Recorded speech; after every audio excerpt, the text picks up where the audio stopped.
Welcome to the mother of all talk shows with me, George Galloway, serving WBAI, New York and the tri-state area. People of America, this is the President of the United States. You are listening to George Galloway and the mother of all talk shows. George is a Scotsman, and like me, an Irishman. Enjoy.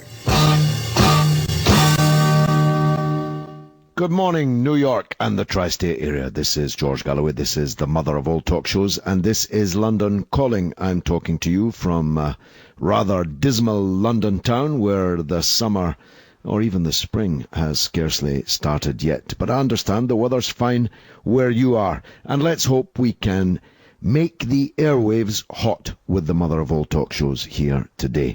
The telephone number Aoife just gave you, without her we wouldn't have a show, so please call her on the number she just gave, and you can join in and make it a real debate. They certainly did a job on Charles Barron, didn't they? I just learned that he got defeated in a landslide in the New York primary.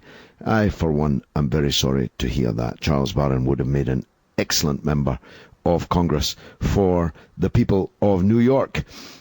They're certainly doing a job on Syria, aren't they? Let's just get this right. The Turkish government is openly calling for the destruction of the regime of its neighbour in Syria. The Turkish state is hosting the headquarters of the so-called Free Syrian Army. The Turkish state is facilitating the passage across the border of US Special Forces personnel and weapons picked by the CIA and paid for by those Friends of Liberty, Saudi Arabia and Qatar, across the Turkish border into Syria. Terrorists from Al-Qaeda. You'll remember the State Department worried about the flicker of Al-Qaeda in the ranks of the Syrian revolution. Well, that flicker has been placed to one side, and the Turkish state is facilitating the flow of Al-Qaeda and other fanatics across the Syrian border, where, according to the UN report today, they may have been involved in massacre, along with all the other participants in this battle royal that's going on inside Syria, where the regime is unable to defeat the revolutionaries and the revolutionaries are unable to defeat the regime, and the ordinary people in Syria are paying the price, according to Karen Abu Zaid on behalf of the United Nations earlier this morning. Now, Turkey then sent its warplanes into Syria, flying low, flying fast. They were shot down. And that's supposed to be a crime committed by Syria? Well, the Turkish government has taken the matter to NATO, of which it has long been a member.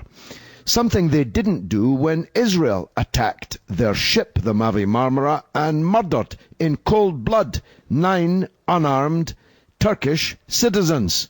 That wasn't thought worthy of referral to NATO, but the shooting down of a Turkish Air Force jet flying over somebody else's country when that country is involved in a war and that Turkey is deeply involved in the war, well, hey, that's a matter for collective defence. Thankfully, NATO decided not to get involved in the war, at least so far. Dr. Mohammed Morsi, the Muslim Brotherhood candidate, won comfortably enough in the end the presidency of Egypt. What does it mean? What does it mean for the Arabs as a whole? What does it mean for Christians and women in Egypt? All of these are subjects that we'll be discussing over the next 60 minutes or so. And I'm fascinated always to hear your take on how the US presidential election is going, because, hey, we have an interest in that. I give you my own point of view. It's not the point of view of WBAI, which isn't allowed to have a point of view in the land of the free, home of the brave. But I'm allowed to have a point of view, and my point of view is that President Mitt Romney scares the bejesus out of me. Where do you stand on that? You can call Aoife, and thereby you can debate these matters with me. This is George Galloway. This is the mother of all talk shows. And Aoife may have the first caller on the line. Do you, Aoife? Mm-hmm. You have to welcome back Generalis from Staten Island. Always a pleasure, Generalis. Go ahead, sir. Good morning, Mr. Galloway. I want to thank you for this. I suppose that I go through life imagining that everybody is my friend. doesn't make much sense otherwise. However, my grandparents were born here, and according to family legend, my ancestors pirated a ship in Australia, and they took that ship, escaping from a penal colony, and made their way, somehow found their way here. Wow, what a Where story. we didn't sign up. We just showed up. That's why I Very passed good. these things before you. We were refugees. Yeah. You know, you have illegals in this country now. They're refugees. This is the same. You know, life goes on, business goes on, and now it enters into a political campaign. It's not time to pour dirt over these people's heads.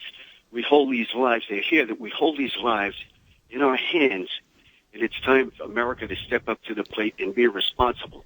Well, it's a bit odd, all this anti-immigrant stuff in a country like the United States, which, apart from the indigenous people that they called Red Indians, even though they were neither red nor Indian, everybody is an immigrant.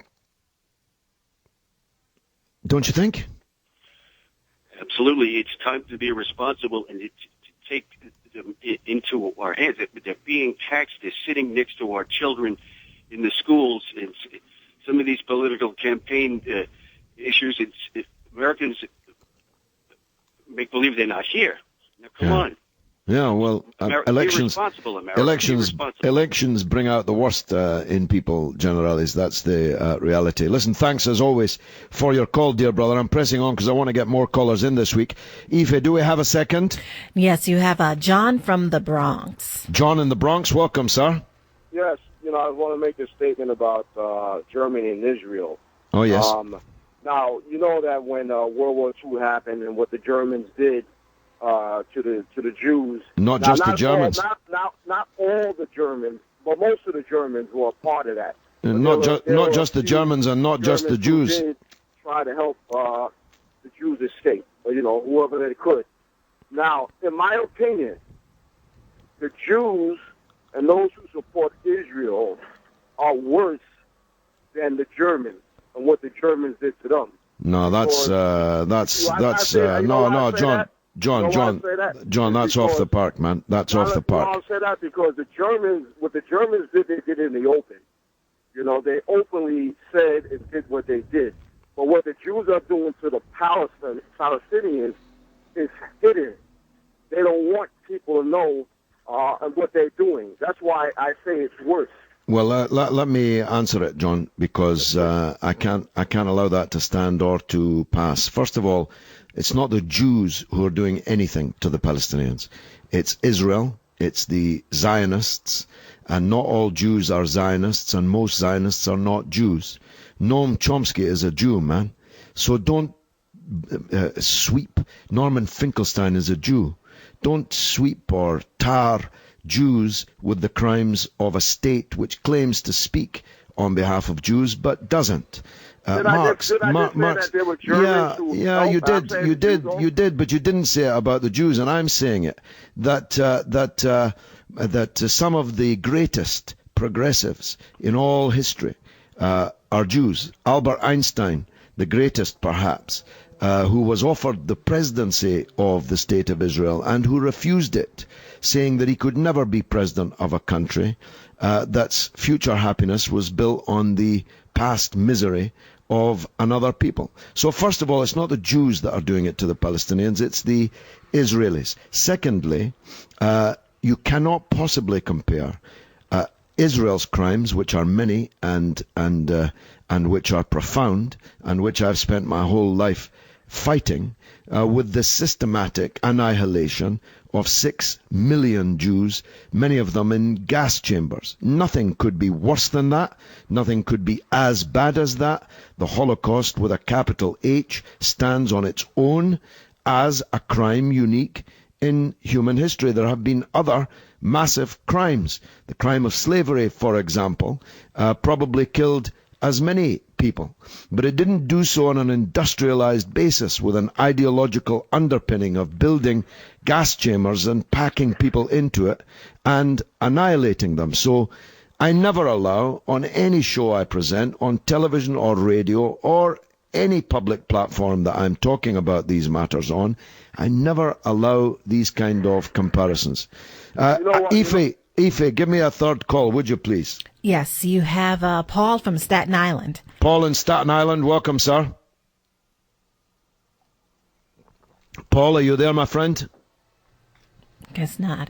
Guess not. You have Hamid from the Bronx. Hamid in the Bronx, are you there? Mr. Galloway, good morning, sir. How you doing? Good morning. Very well, sir. Go ahead. So I've been calling you. I'm from Iran, and That's right. We've spoken before. I know that. yes, and since you're a partisan of the workers' movement, I feel obliged to inform you that the last week there was a meeting of 60 ordinary workers in a city very close to Tehran, Karaj, which is about half an hour from Tehran. And the meeting was an organizing meeting, out in the open, and it was attacked by all these hundreds of, and I'm not exaggerating, 60 simple workers were attacked by all these armed to teeth security forces. Well, I didn't read that, Hamid, but I did ask you. Hamid, I did ask you last week to send me material. Your email actually it got bounced back. So let me give you the email address again because I never received it. It's gallowayg@parliament.uk. Now let me say, of course, sorry, it's gallowayg@parliament.uk. And anybody who wants to, there's no way it should have bounced back. So send it to me again, and send me this latest. Send me this latest story, but I can cut it short. I'm against any attacks on trade unionists. I'm against any attack on any peaceful people in any assembly of any kind. So I don't know why you seem to think that I'm going to defend that sort of outrage. I'm really not. I think what you're respectfully, I think you're underestimating the reactionary nature of Islamic Republic of Iran. I'm not. I'm so not. Hamid, all I said to you last week is that most people. Hamid, what I'm saying is that most people in Iran appear to support the Islamic Republic of Iran. Well, they appear to me to. Let me rephrase it. They appear to me to. And the 60 trade unionists, no doubt, represent some of them, maybe not all of them, a different political trend, a different point of view, probably one closer to my own. But we mustn't substitute those 60 for the 60 million Iranians. That would be misleading. That would be misleading to the audience. The current population of Iran, according to economists, is 76.8 million. Okay, that makes my point. This conversation with a very short story about how. But see, just before you do, Hamid, just before you do, Hamid, just before you do, Hamid, just before you do, and I'm going to allow you to do so. I just ask you to ask yourself this: the United States, Israel, Britain, France, and other countries are preparing possibly to attack your country, to bomb it, to destroy. Hold on, man. Okay, but please hear me out. Hamid, will you hear me out, man? Hear me out, and then I'll let you speak, yeah? They're preparing to attack your country. All I'm asking you to consider is this. If your unrelenting propaganda about how bad Iran is not objectively, you understand that phrase because I know that you're a Marxist, is not objectively aiding and abetting those who are preparing to attack your country. Absolutely not. Now the floor is Absolutely yours. Not. Now the floor is yours. A, we are against any kind of economic sanctions or any threat of war against Iran, and we have always said that economic sanctions and all these pro-war propaganda makes mullahs' jobs of suppressing the movement in Iran actually easier. So we are both against outside intervention and internal reaction. Right? Right. B, I have no illusions about these thugs that call themselves Islamic Republic of Iran. And I have fought them all my adult life. But let me assure you, anybody attacking Iran is going to be sorry they even thought about it. Iran is not Iraq, Iran is not Afghanistan. The entire region, and maybe the entire world, will be very, very, very affected. Well, I'm going to quit while I'm ahead on that. Hamid, because we found a rare moment of amity between us, and I'm grateful to you for it. This is George Galloway. This is the mother of all the talk shows, and it's on WBAI. Here he is, comrades. George Galloway and the mother of all talk shows, guaranteed to destroy all weapons of mass deception. That's me, and that's Ife on the turntable, and she handles all of this. Without her, we wouldn't have a show. So if you're enjoying this show, you need to pay full tribute to her skills and dedication. Ife, do we have a fourth? Of course. You have Elliot from Staten Island. Elliot in Staten Island, welcome to the show, my friend. Elliot from the great island of Staten.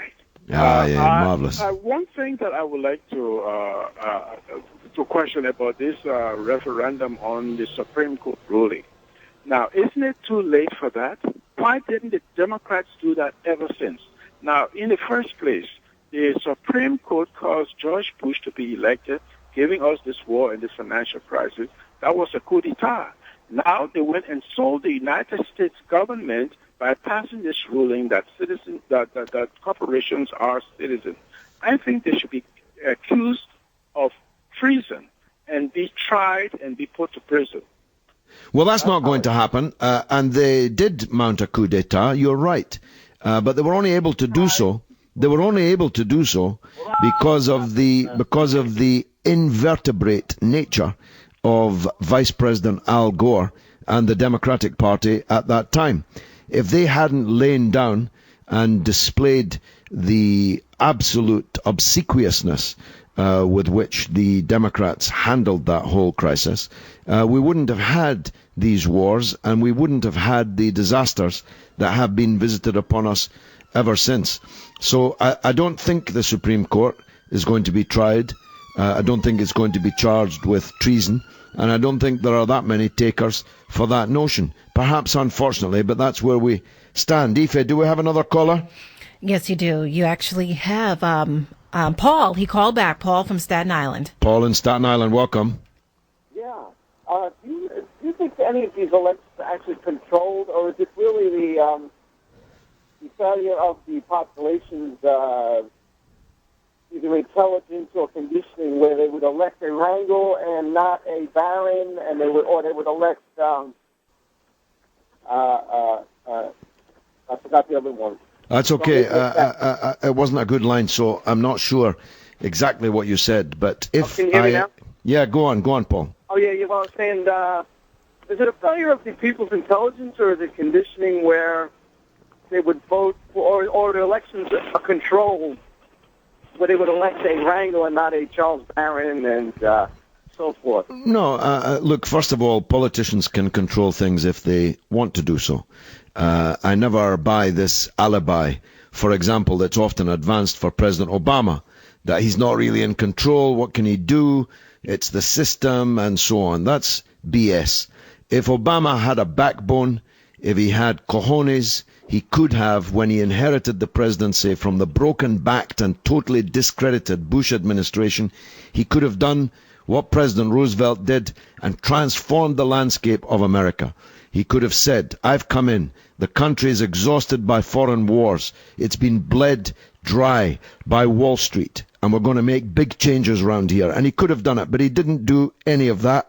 In fact, he did, in many respects, the opposite. He could have, but he didn't want to. He didn't have the guts to. And that's the reality. Politicians can control things when they're elected if they want to. The problem is, mostly, they don't want to. And as for Charles Barron, he only got 20-odd% of the vote. So there's no point in claiming, as we say in Scotland, we was robbed. We weren't robbed. He was beaten fair and square. The question is, why was he beaten so comprehensively? What was it about his message which, from my knowledge of him, was crystal clear, and he's an outstanding and charismatic figure. He would have been a credit to the U.S. Congress. He would have been a credit to the city of New York, but he was roundly beaten. Now, I don't know the other guy. Maybe the other guy's even better, but I doubt it. So we need to ask ourselves... Yeah, go on. Yeah, well, the powers that be, I mean, I'm not a 100% fan of Barron, but, I like anyone who has, you say, the cojones to challenge the powers that be or the status quo. And why would the people not vote for something like that as opposed to Rangel, who's actually should have been convicted for well, don't make abuse of public funds and so forth. Well, no, let's not make allegations like that, because I can't. I didn't even know who the guy was, so I can't confirm or otherwise any charges that you make against him. But you answer the question yourself, really, brother. The people didn't vote, which is a useful reality check for us, isn't it?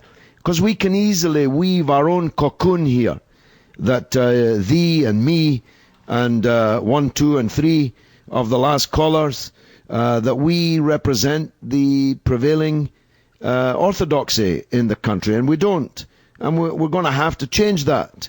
That means we're going to have to change people's consciousness so that they can see Charles Barron and people like him as the answer to their problems, rather than something or somebody to run away from. Now, I caught some of the propaganda against Barron on the internet, and it didn't half frighten me, and I'm his friend. So we got to find ways of fighting back against these slurs, against this kind of libel. And we have to do it through supporting listener-supported radio like this one, through our own media, in the internet and on paper and on air. We've got to find a way of engaging with our fellow citizens that persuades them that we are the answer to their problems and not something to be afraid of. And we're a long, long way from that. We found that out in Wisconsin. We just found it out again in the primaries in New York. And if a guy like Barron, with the skills that he's got and the experience that he's got, can be so comprehensively defeated by somebody who I understand has been there for 40 years, my goodness, long service medal, that, fresh thinking or what? If we can't beat Rangel with a guy like Barron, then that's useful to know, because it shows that we're not where we need to be. Thanks for the call. Ife, do we have another? Yes, you do. You have James from Queens. James in Queens, welcome to the show, my friend. Oh, good morning. I've seen you on the C-SPAN on the questions for the Prime Minister. Yeah. And I was wondering, since there's an inquiry done by the Royal Court of in London of questioning all the Prime Ministers that were under this problem of the newspaper hacking. Yes. And I was wondering, not much coverage was done here in this country when this went on. And I was wondering, what do you think? Well, brother, you say that, but the biggest contribution that was made to the unraveling of this scandal came from the New York Times. The New York Times sent 5, no less than 5, Pulitzer Prize-winning reporters to London to investigate this phone hacking scandal, and it was their groundbreaking work which actually gave new life to the scandal, which I had been trying to breathe into fire for a very long time. I was, as you may not know, one of the victims of the phone hacking, and I was a litigant in court against the Murdoch empire.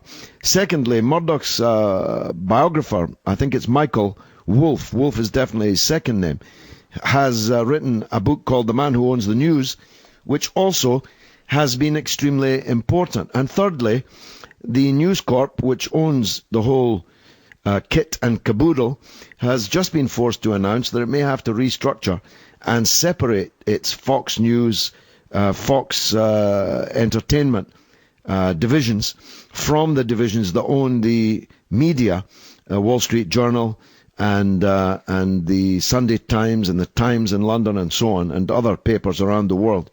And that's a big climb down by Murdoch. And that's been forced by US investors. And there is, I think, a grand jury investigating in New York the possibility that Murdoch's journalists were doing the same thing to victims of 9/11. I don't know, I don't want to prejudge that, but there's some suspicion that the same dirty tricks operation that was operating on this side of the water was also operating on yours. So actually, there's been quite a lot of coverage in the United States on this subject, and it's been quite telling here in Britain, if not in the United States. But one of the prime ministers, I think it was John Major, mentioned something very important, that he explained that the entire news media has its ins and outs and how they control and how they can manipulate. And he, in turn, was under the same pressure as the prime minister now. And it's a point that what they brought out is something that the public doesn't even know what goes on in the newsroom with the editors of the paper. Yeah, that's true. That's true. But you know this, and I'm very happy about this, not everyone is, the influence of these newspapers has never been less. It's never been lower. Fewer and fewer people buy these newspapers. Fewer and fewer people believe what they read in these newspapers. And we have no excuse now for relying on media barons like Rupert Murdoch, because we have our own media and we can create our own media. You can follow The Truth with me on Facebook. George Galloway MP, 150,000 people every day are doing that. You can listen to WBAI. You can watch YouTube. You can find The Truth out there if you go looking for it. And I, for one, scarcely ever look at a normal so-called mainstream newspaper or listen to single so-called mainstream television news broadcast, because I don't believe it's the news.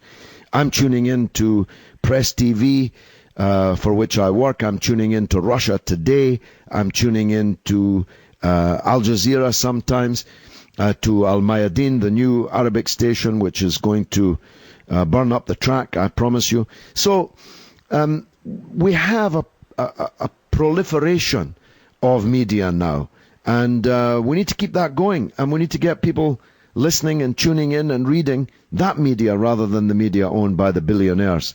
Thanks for the call, though. Ife, what's the next one? The next call is Al Gordon from Mount Vernon. Al in Mount Vernon, go ahead, sir. Yes, good morning, Mr. Galloway. Good morning, sir. Always listen. First time get an opportunity to speak to you. Excellent. I used to live in London, North London, and I now moved to the States about 30 years ago. But my question this morning is that I personally have seen that there couldn't be a clearer election or an easier choice for people if we just look at what's happened over the last 40 years. I would like you to tell those people, because I trust your eloquence and your understanding and your experience. Tell the American people. Well, my own view expressed earlier is this, that President Obama has been a mighty disappointment and more. But the choice, it seems to me, is crystal clear. It could not really be clearer. If you look at the people who are willing Mitt Romney into the presidency, you won't take much persuading by me that it cannot possibly be in the interests of the people listening to this radio station. And all the talk about, well, we need a third candidate, maybe the Greens, maybe this, maybe that, that's all pie in the sky. It's a clear choice in November for me. It's President Obama or somebody much, much worse than President Obama. And in those circumstances where you've only really got one choice, that choice has to be President Obama. And I say to any people who, like me, are to the left of Obama, who are disappointed in Obama, who feel betrayed by Obama, I say to them, I understand all of that. But believe me, Mitt Romney would be much, much, much worse. 3 muches, maybe 300. Next call, Ife. Yes, you have Reggie from New Jersey. Yes, New Jersey at last. Go ahead, please. Yes, good morning, Mr. Galloway. Good morning. It's good to hear your voice, and you're on the ball, on the point today. Thank you. First, I'd like to say that I have to agree with you when it comes to the Jewish people. There's a huge peace movement in Israel. I've seen personally Orthodox Jews who are protesting in support of the Palestinians right here in Manhattan on 42nd Street. So it's not the Jewish people, maybe it's their leaders in government, but the Jewish people, they want peace just as much as many other peoples do. Well, But you're right. my question here is about Russia.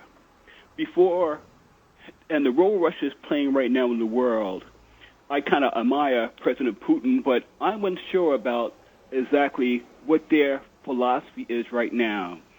Previously, under the Soviet Union, they would have sent support in many different forms to countries under siege, like Libya and Syria, that sort of thing. But now, I'm wondering, they want to become part of the World Trade Organization, integrate and work with NATO, especially with the missile defense and stuff. I don't know if they... let me ask you a question is, do you think that they will back down when it comes to the support of Syria and Iran? No, I don't think that they will back down, but that's not to say that they have a philosophy. I don't think they have a philosophy other than Russian nationalism, wish to restore the prestige of Russia, which was disastrously shredded under the Yeltsin drunken, looting, oligarchy-riddled regime that followed the collapse of the Soviet Union. And to that extent, Putin has to be viewed by the rest of us as a good thing, because he is, slowly by slowly, inch by inch, reinstating Russia's importance in the world. And that's good for all of us, because it's not good to have a unipolar world where there's only one superpower and where one country is calling all the shots. That's not healthy for anybody. And that's what we had for a brief period at the end of the Cold War and before the rise of Russia again and the apparently unstoppable rise of China and now the BRICS, Brazil, Russia, India, China, etc. as a grouping. So we're now into a more multipolar world, and that's got to be a good thing. I don't believe that the Russians will back down over Syria and Iran, but I don't believe that they're taking the stand that they're taking for ideological reasons. I don't think that Putin has any ideology, at least not in the way that those of us of a certain age can remember Russian leaders in the past. Well, I'd like to also say that to the guy from Iran, I think that he should realize that his country has oil, and after they, in my opinion, after they realize and verify that Iran does not have a nuclear bomb, they're going to bomb Iran into the Stone Age, and his children and the children of Iran will be glowing in the dark, just like the children of Afghanistan and Iraq. Yeah, so I think Mr. you're Galloway, right. You're right about that, and he's wrong in thinking that you could spend 99% of your time rubbishing the country that you came from, and 1% of your time saying, "But don't bomb it," and thinking that works. The Iraqi opposition had many people like him, and look where Iraq ended up. So that's why I tried to caution him earlier into at least changing the balance of the rhetoric and the line that he pushes. Sorry, go ahead. Last point. Mr. Galloway, I don't Facebook, so is there another way I could follow you online? Well, you should Facebook, man. There's 500 million people doing so, and you're not too old, believe me. So you can follow me on Twitter. Be spied upon. But well, go ahead, please. Come on, man. Yeah, you can follow me on Twitter. You can follow me on Facebook. You can go to YouTube, type in my name. You'll find 10,900 videos there, and they're regularly updated. You can also download on your iPhone. You can download the Galloway app, Gallow, capital APP. Thanks for that, Ife. Give me another one. Yes, you have Andy from right here in NYC. Andy in New York. Go ahead, sir. Yes, good morning. I'm calling you, and I enjoyed seeing you at the Ethical Culture some time ago. Too long ago, wasn't it? Well, yes. It's about time I came back, yeah. Come back and enlighten us and update us and give us some food for thought. I'd like to do that. I really want to talk about changing the balance, and I think some of the issues that I would like to hope, I don't want to address so much the political issues right now, for the simple reason that women are the majority on the planet. And why are they still considered under the Human Rights Commission as being a minority? And we raise 90% of the children on our planet Earth, And the biggest discussion of all is the environmental issues, which affect all life on Earth. That would be every human being that lives and breathes and drinks fresh water. Why is it that we are not considering women to empowerment? And in every culture, whether it's Iran, Iraq, it doesn't matter if it's in Ireland, it could be anywhere. It could be in New York City, in Texas, and all of these political groups. This is not the real discussion. This is a distraction from what is the true foundation of life on Earth.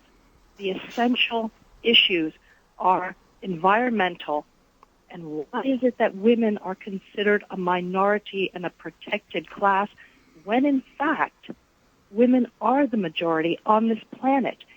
And the attack on women politically and financially, this is what is the most terrifying thing to me as a female, and I'm, well into my advanced middle years, and it concerns me because what I see as a political shift in our country is that we are now actually seeing the erosion of the political rights of women under the civil, constitutional, and human rights laws.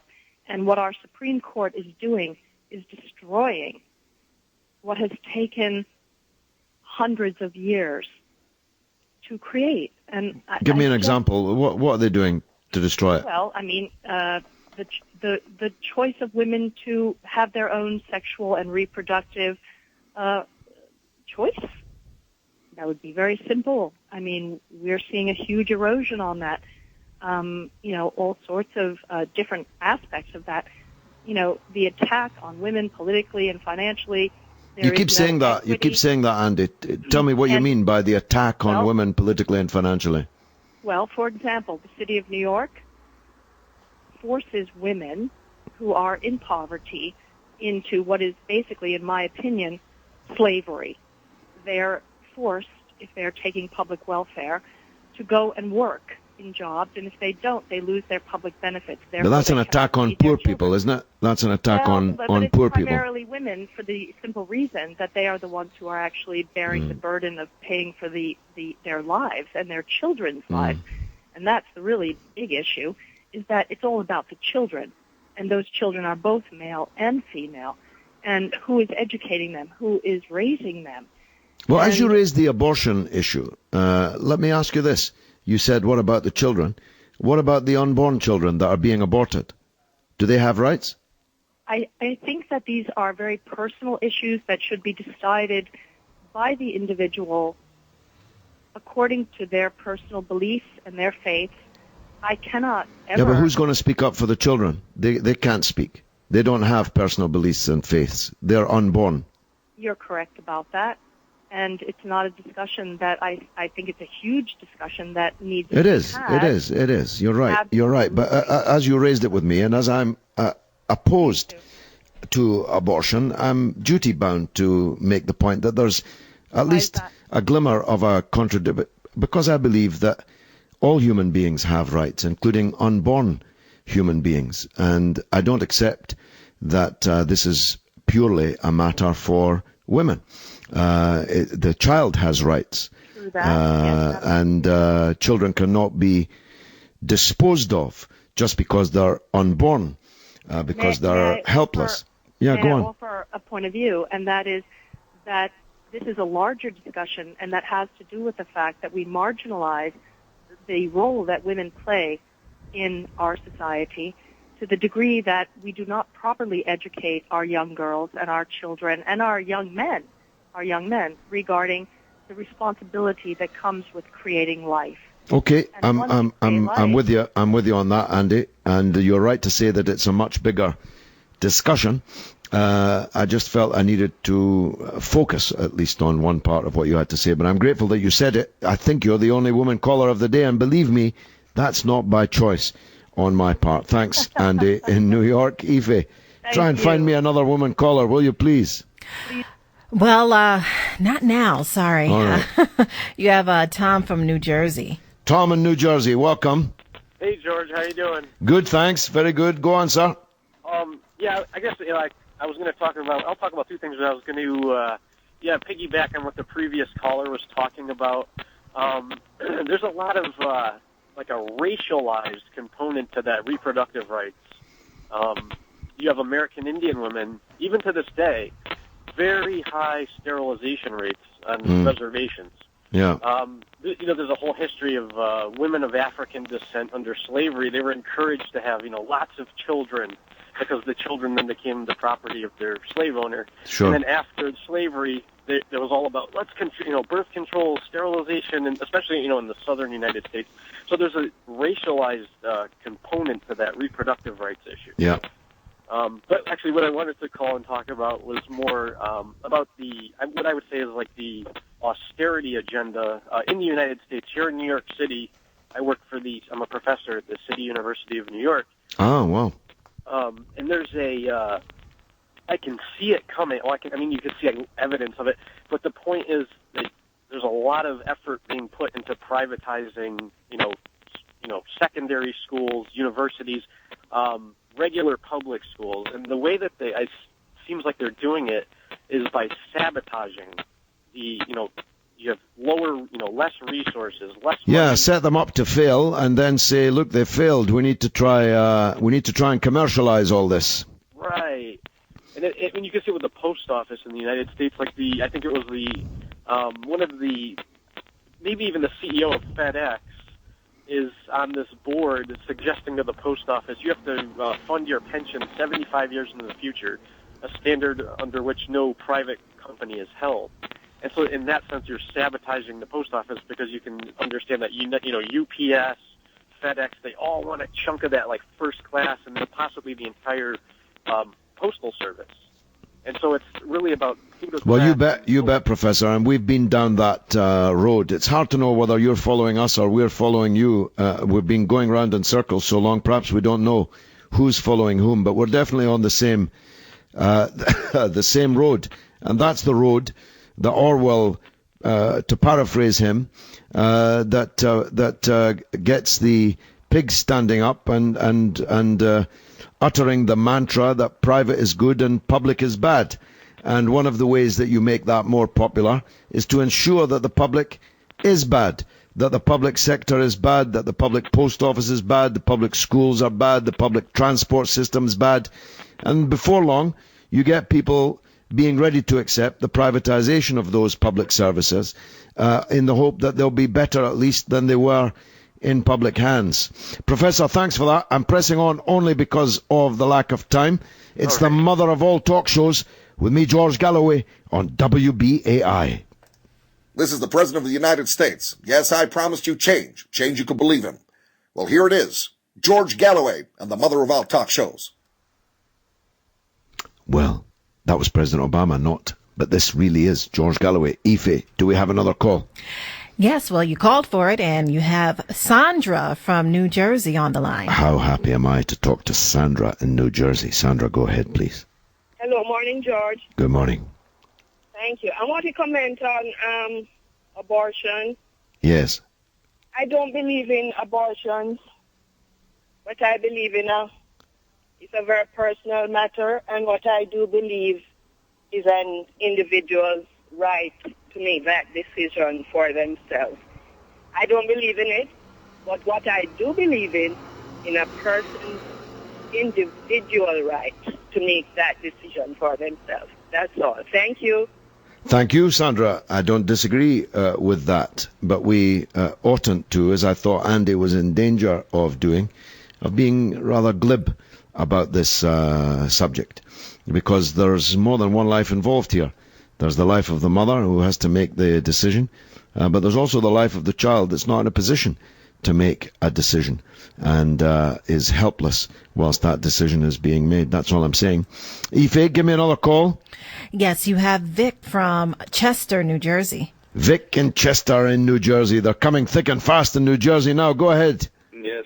Good morning, Mr. Galloway. Good morning, sir. I'm interested to know, and there's a movement again in the United States. There's a new video out, Experts Speak Out. It's about evidence to re-examine the destruction of the World Trade Center site back on 9/11. And I guess a lot of these issues are interrelated. The fact that the Supreme Court could identify corporations as people and so forth for elections and money and whatnot. But is there any interest? Is there any consideration of reopening an investigation for World Trade Center in the UK, and if you might think in Not Europe? really. I mean, there has been, since 9/11, a whole industry has grown up to cast doubts on the official version. It's not unhelped by the paucity of information in the official version and the incredibility of the president and the other officials in the US government that presided over the official version. My take is, as someone regularly traduced by what you might call the conspiracy theory lobby, for want of a better term, I appreciate that's not a perfect term, as someone who is regularly traduced by them on the basis that I believe the official version, at least in this respect, that I believe that this crime was carried out by Islamist fanatics who were motivated by the worldview and the tactics and strategy of Osama bin Laden and the Al-Qaeda leadership that was based at the time in Afghanistan. I believe that. I don't think that we know all the truth about 9/11. I think there are many, many questions unanswered. But I think that the overwhelming task that we have now is to deal with the issues that have fallen from, with the debris from the Twin Towers, the resurgence of war and occupation, the Islamophobia, and all of these direct consequences which have tumbled from those falling buildings. These are so vital and so big that I just often find that people who are somewhat fixated on the details of the day itself and any perceived gaps in the official version of what happened on the day itself, I just think that is a bit of a blind alley. Okay, Luke, thanks for that. I need to press on. Aoife, do we have another? Yes, you have Eric from Brooklyn. Eric in Brooklyn, welcome to the show, sir.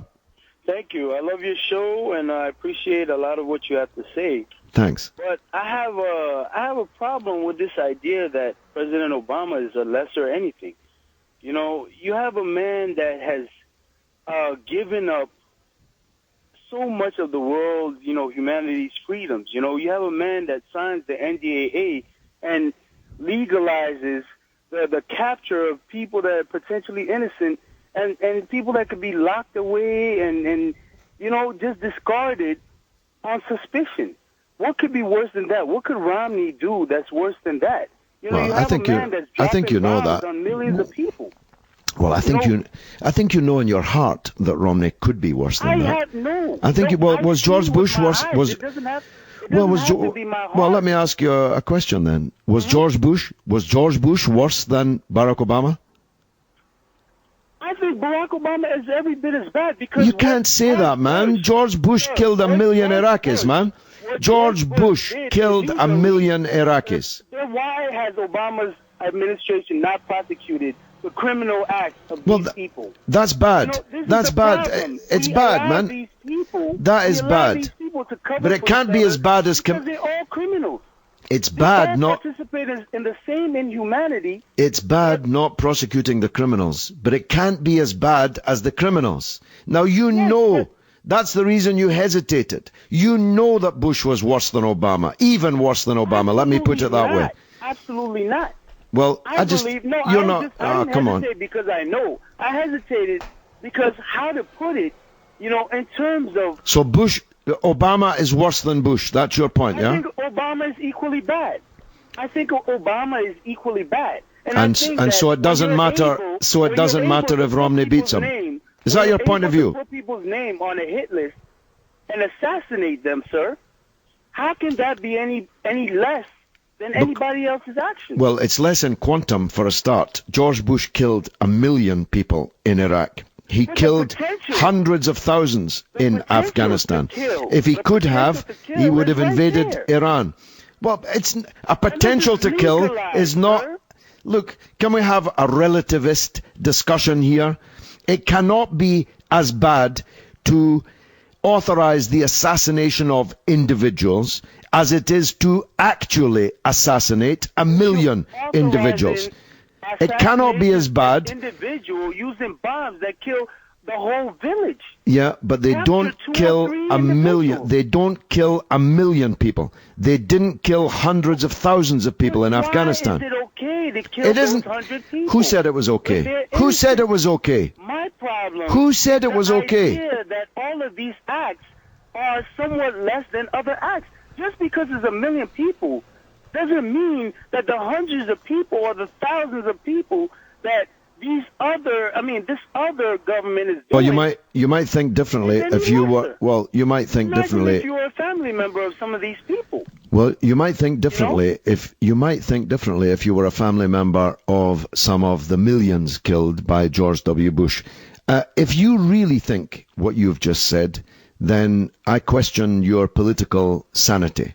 If you think that Obama, for all the disappointment and worse, is worse than George Bush or as bad as George Bush, if you think that Mitt Romney, let me finish, man. Let me finish. All of that you say is correct. But if you think that President Mitt Romney would be better than President Barack Obama, you're welcome. President Mitt Romney would be more opposed. People would oppose it and reject it outright. So you're hoping. So many excuses. Well, why don't we get President Donald Trump then? Why don't we get President Trump or President Cheney or any of these other finks? It's been 4 years. George Bush had 8 to commit the atrocities. In 4 years, we've managed to legalize all of those atrocities. Many of those. So another 4 years of that, what do you imagine could happen? All right, that's your point of view. It's different to mine. I hope that it's different to the most of the audience out there. Last call, Ife. Yes, you have Saras from Brooklyn as well. Saras in Brooklyn, go ahead. Mr. Galloway, you're a gentleman and a scholar. I'm a Syrian American, and I want to thank you for making people realize that Syria is not the axis of evil, but in fact it's the axis of graciousness and hospitality. And there's one question I want to ask you. How can Turkey call on NATO for a warplane that violated Syrian waters, but not ever bring up the Marmara, yeah. Yeah, this is a point I made, brother, at the beginning of the show. I was involved in the organization of the Mavi Marmara, a civilian, unarmed aid effort to break the illegal Israeli siege on Gaza. It was boarded in international waters by Israeli murderers who murdered 9 Turkish citizens. And Prime Minister Erdogan didn't do jack about it. He didn't take it to NATO. He didn't threaten a military response. He didn't go to war. But when a Turkish jet violates Syria and is shot down, well, suddenly we're on the brink of war. This is London Calling. It's been the mother of all talk shows. If you've enjoyed it, come back next week where, God willing, I'll be in the same place at the same time. London calling to the faraway towns. Now war is declared and battle come down. London calling to the underworld. Come out of the cupboard, you boys and girls. London calling, now don't look to us. Phony Beatlemania has bitten the dust. London calling, see we ain't got no swing except for the rain and the crunch of thing. The ice is coming, the sun's zooming in, meltdown expected.